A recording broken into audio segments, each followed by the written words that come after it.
नमस्कार साथियों, परिहार क्लासेस में आपका स्वागत है। हम सामान्य विज्ञान पढ़ रहे हैं, जिसकी ये 7वीं क्लास है। चलिए शुरू करते हैं। जल का सर्वाधिक घनत्व किस तापमान पर होता है? तो -4 डिग्री सेंटीग्रेड पर।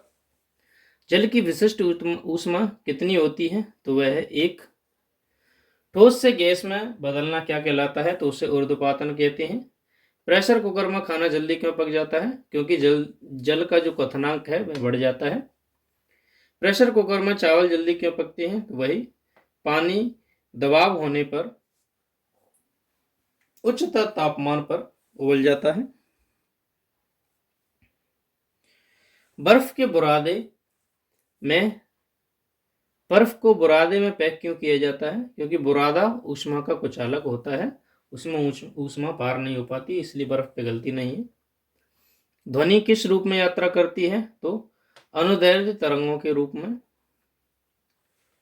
ध्वनि की गति सबसे तेज किसमें होती है? तो कांच में या ठोस में। ध्वनि प्रदूषण का यूनिट क्या है? तो डेसिबल है। ध्वनि तरंगे किसके कारण प्रतिध्वनि उत्पन्न करती हैं? तो परावर्तन के कारण। डॉपलर प्रभाव किससे संबंधित है? ध्वनि से संबंधित है डॉपलर प्रभाव। ध्वनि की उच्चता किस पर निर्भर करती है? वह आयाम पर डिपेंड करती है कि वह ठोस है, द्रव है या गैस है। ठोस में सबसे ज्यादा ध्वनि उत्पन्न होती है। ध्वनि की चाल सर्वाधिक किस में होती है? तो वायु की अपेक्षा लोहे में ज्यादा उसकी ध्वनि होती है। हॉल में ध्वनि की प्रतिध्वनि निरंतर होने का क्या कारण है? तो ध्वनि का परावर्तन होता है, इसीलिए हमें आवाज उसमें गूंजती है। ग्रीन मफलर क्या है? तो ध्वनि प्रदूषण कम करने के लिए सड़कों के किनारे किनारे पर वृक्षारोपण करना ही ग्रीन मफलर कहलाता है। पराध्वनिक चाल मापने की इकाई क्या है? तो मैक है। आवृत्ति की इकाई क्या होती है? हर्टेज होती है। श्वेत प्रकाश को विभिन्न रंगों में विभाजित होना क्या कहलाता है? तो प्रकाश का विक्षेपण कहलाता है। स्नेल का नियम किससे संबंधित है? तो प्रकाश के अपवर्तन से संबंधित है स्नेल का नियम। आकाश का नीला रंग किसके कारण दिखाई देता है? तो प्रकाश के प्रकीर्णन के कारण उसका रंग नीला दिखाई देता है। प्रकाश के अपवर्तन का कौन सा कारण या कौन सा कारण उत्तरदायी है? तो मध्य का आपतन कोण प्रकाश के अपवर्तन पर डिपेंड करेगा। संक्रमण आयतन किसमें प्रकाश को अवशोषित कर लेते हैं? तो दृश्य क्षेत्र में अवशोषित कर लेते हैं प्रकाश को। आकाश में तारे टिमटिमाते हुए क्यों दिखाई देते हैं? प्रकाश के अपवर्तन के कारण तारे टिमटिमाते हुए दिखाई देते हैं।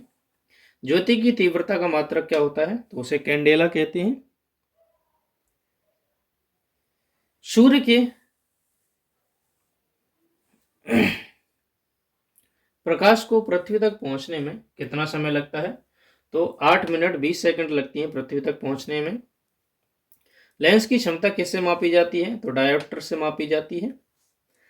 साबुन के पतले झाग में चमकदार रंगों का बनना किस परिघटना का परिणाम है?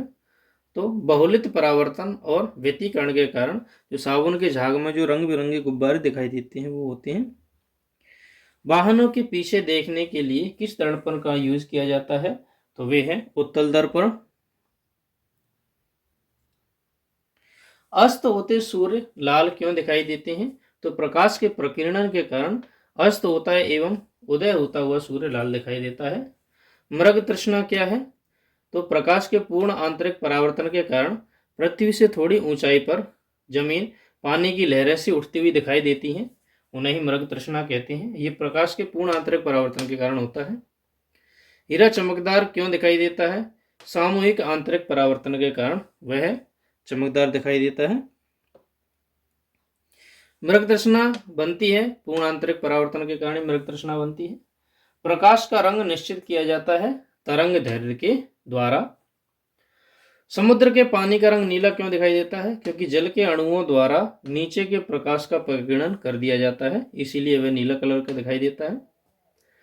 सूर्य की किरणों में कितने रंग होते हैं कुल? तो वे होते हैं 7 रंग। सीवी रमन को नोबेल पुरस्कार किस लिए मिला था? तो प्रकाश के प्रकीर्णन के अध्ययन के लिए उन्हें नोबेल पुरस्कार मिला था। सीवी रमन नोबेल पुरस्कार कब मिला था उन्हें? तो वर्ष 1930 में मिला था। कैमरे में किस प्रकार का लेंस उपयोग में लाया जाता है? तो वह है अवतल लेंस। ऑप्टिकल फाइबर प्रयोग किसमें किए जाते हैं? तो वे संचार के लिए ऑप्टिकल फाइबर यूज किए जाते हैं। इंद्रधनुष में कितने रंग होते हैं? तो वे हैं 7। ट्यूबलाइट में कौन सी गैस भरी होती है? 2 फिलामेंट, फ्लोरोसेंट पदार्थ और पारावाष्प उसके अंदर भरे होते हैं। अप्रभावी तरंग दैर्घ्य कैसे बनती है? जब विपरीत दिशा में चालित समान आकृति के 2 रंग हों तो अप्रभावी तरंग बनती है।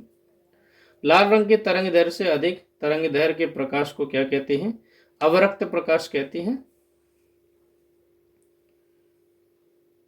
जल सतह पर तेल की पतली परत रंगीन क्यों दिखाई देती है? तो व्यतिकरण के कारण वह रंगीन दिखाई देती है।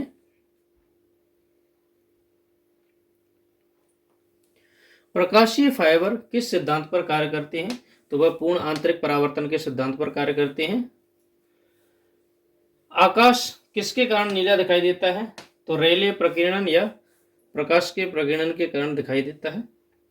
समुद्र की सीपी किस कारण से सुनहरी दिखाई देती है? तो ध्रुवण के कारण वह सुनहरी दिखाई देती है। इंद्रधनुष किस कारण से बनता है? प्रकाश के अपवर्तन और परावर्तन के कारण इंद्रधनुष का निर्माण होता है। प्राथमिक रंग कौन सा है? तो लाल, नीला और हरा है, ये प्राइमरी रंग है।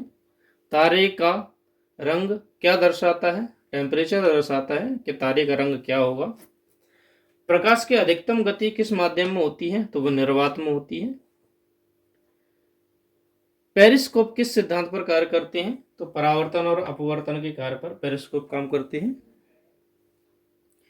उच्च तरंग दैर्घ्य किसमें होता है? तो सबसे ज्यादा लाल रंग में होता है।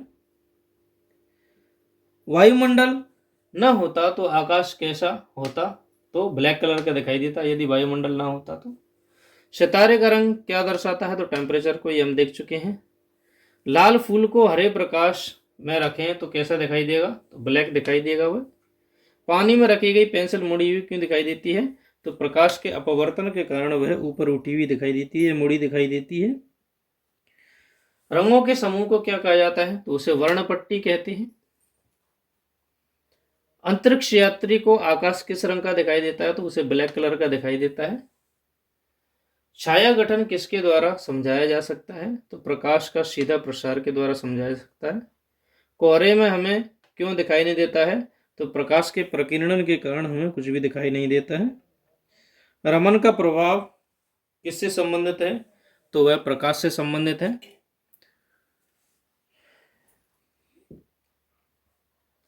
प्रकाश का वेग अधिकतम किसमें होता है? तो निर्वात में होता है। आंखों के रेटिना किस तरह कार्य करता है? कैमरे में फिल्म की तरह रेटिना काम करता है। इंद्रधनुष में सबसे ऊपरी भाग में कौन सा रंग होता है? तो वह लाल होता है। रेल इंजन चालक के लिए किस प्रकार की मोटर प्रयुक्त की जाती है? तो डीसी मोटर यूज की जाती है। विद्युत बल्ब में कौन सी गैस भरी होती है? तो वो होती है नाइट्रोजन। फ्यूज तार का प्रयोग क्यों किया जाता है? सर्किट में प्रवाहित होने वाले अधिक विद्युत को रोकने के लिए फ्यूज तार का यूज किया जाता है, ताकि अधिक विद्युत आए तो फ्यूज तार उसे कट कर दे। गैल्वेनोमीटर से किसका पता चलता है? तो धारा का पता चलता है। प्रेरकत्व का मात्रक क्या होता है? तो हेनरी होता है प्रेरकत्व का। मैग्नेटिक पल्स का मात्रक क्या होता है? तो वेबर। Magnetic flux. चल कुंडली या मूविंग कॉइल से क्या मापी जाती है? तो उच्च आवृत्ति एसी को मापा जाता है। चुंबकीय सुई किस तरह के संकेत करती है? तो तांबा को दिखाती है।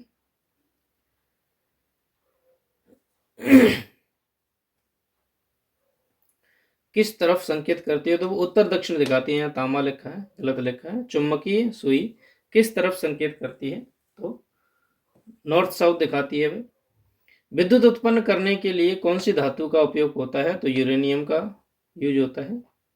टंगस्टन का गलनांक बिंदु कितना होता है? तो 3000 डिग्री सेंटीग्रेड उसका गलनांक होता है। टेस्ला चुंबकीय की इकाई क्या है? क्षेत्र। विद्युत का सबसे अच्छा सुचालक कौन सा है? तो तांबा होता है। किस धातु की चालकता सबसे अधिक होती है? तो चांदी की होती है। विद्युत चुंबक में क्रोड के रूप में किसका इस्तेमाल होता है? तो मृदु लोहे का यूज किया जाता है। और विद्युत उपकरण में अर्थ का उपयोग होता है सुरक्षा के लिए। तो आज की वीडियो में सिर्फ इतना ही। वीडियो को अंत तक देखने के लिए धन्यवाद। Thank you.